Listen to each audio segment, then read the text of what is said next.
Hi, and welcome back to my channel, Just Booking Around. My name is Amber, and today's video is going to be a book suggestion video on some self-help, self-improvement books that I have thoroughly enjoyed and I've read years ago, and they are some of my favorites, so I thought it would be fun to share with you what those were and see if it's something that you would be interested in picking up and implementing into your life. So, the very first ones I wanted to share with you are kind of two of the same thing. They're written by a father and a son team, separate books.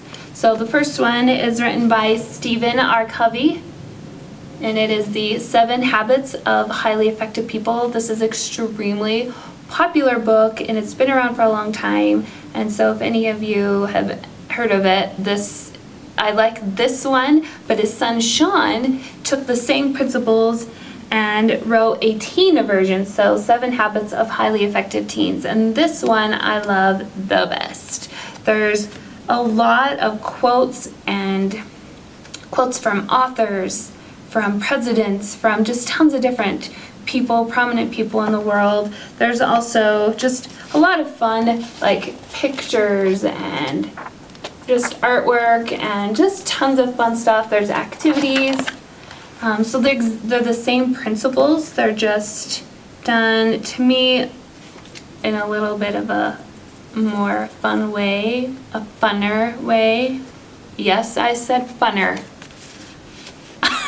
I like that word. I think we should implement it into the dictionary. I don't care if it's not right. Funner sounds better. Okay, moving on. So I thought I would share what the actual habits are that he suggests and his father came up with. So the first one is be proactive. Habit 2 is begin with the end in mind. Habit 3 is put first things first. Habit 4, think win-win. Habit 5, seek first to understand, then be understood. And then habit 6, synergize. And the very last one is called sharpen the saw. Sharpen the saw is all about keeping your body and your mind and your spirit healthy. So just keeping you as a person healthy. It's hard to, I think, live that productive full life that you may want to live with these habits if your body isn't healthy and you're feeling sluggish and tired and exhausted from the habits that you have, your body habits. So I really like that one because that one's really encouraging us to live a healthy lifestyle, and not just physically but also a mental health too. So these are really great habits, and Sean puts them in a fun way that is exciting. And after each principle, at the very end, he will do what's called baby steps. Can you see right there? So he walks you through like how to achieve this habit. So for example, this one is habit 7, sharpen the saw. He says, so baby step 1 is just eat breakfast. So they're simple, but just get in the habit of eating breakfast every day, a healthy breakfast. And then he breaks it down. So there's baby steps for your body, for your mind, for your heart, and for your soul. So there's lots of fun little tips that you can either implement or tweak it to be more your style. Since this is for teens, but still I think they're very applicable. Maybe some of the teeny stories aren't, but we all have friends, we all have jobs, we all have things that we are involved in and work on that I think would be really, really helpful to implement these habits in. So if you're looking for something like that, I like the teen one better. But you may like I call it the adult one, but the original story. This has a lot of stuff, but it doesn't have, it's got lots of, as you can see, like charts and graphs and statistics. And so this one is good if you like that kind of thing. This one's just a little bit more simplified, and I love the quotes. I love reading quotes from people. So those. The next one I wanted to share is kind of they go together, but they're called Crucial Conversations is the very first one. And I had to read this for work, and I was so glad I had to read it because I think it has been so helpful. This teaches you how to have those conversations that are difficult to have, regardless of what the conversation is about. If it's with a significant other, a child, a coworker, a boss, it doesn't matter. It's a complete stranger even. It's just how to approach those conversations that are super uncomfortable or awkward or heated or something that's just really bothering you that you want to talk to somebody about, but you just don't know how to start the conversation without it turning into something that you don't want it to turn into.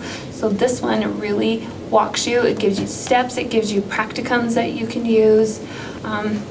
So they're really making that effort to help you achieve that goal, that conversation goal that you want to have.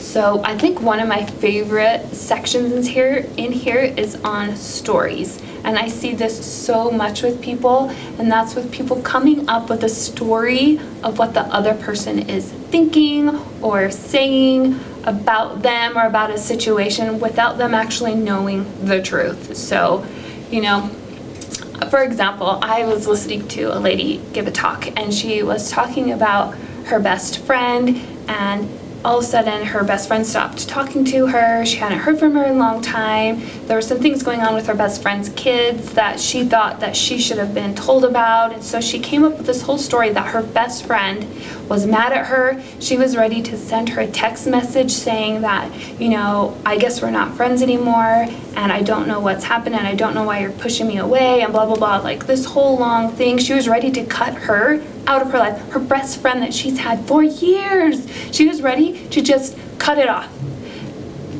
And then she ends up talking to her. I think she even sent the message, and her friend calls her and was like, what is going on? Come to find out, it was just, she had a lot going on. Her son had been gone, and he had just come home, and so she was kind of dealing with that and a wedding, and there were so many things going on that she just didn't think about it. She wasn't trying to be mean to her. She wasn't doing it intentionally. She was just really busy. And so she was ready to end her whole friendship with her best friend that she's had for decades, all because she hadn't heard from her in a few days and she felt neglected, I guess. I was just sitting there thinking, my word, what? Did you really just say that? Did you really go through that? And I'm thinking to myself, why didn't you just call her and say, hey sis, I haven't heard from you in a while, what's going on? Instead, she just sat at home getting angrier and coming up with a story that just snowballed into this huge thing that was not accurate at all, but she was willing to give up her whole friendship over this story that she created in her mind. And I thought, you've got to be kidding me, right? So, but as I'm listening to her, I wanted to just raise my hand and be like, that's crucial conversation. You probably should have did this and this, and you're actually doing the stories thing. So as you read this, you will find out, you will start to analyze your own conversations and other people's conversations. And so it's kind of funny, it's kind of interesting, but it'll really help you. And so I think this is a really good book. If you are someone that even talks to a single soul in the world, you should probably read this book, I think. It's a really good one. And then the companion book, if you want to keep furthering on, is Crucial Confrontations. And so I haven't quite finished this book, but this is, again, about approaching confrontations and how to handle them and how to deal with them and how to do it in a manner that gets you the results that you want to get. And that's what I like about this.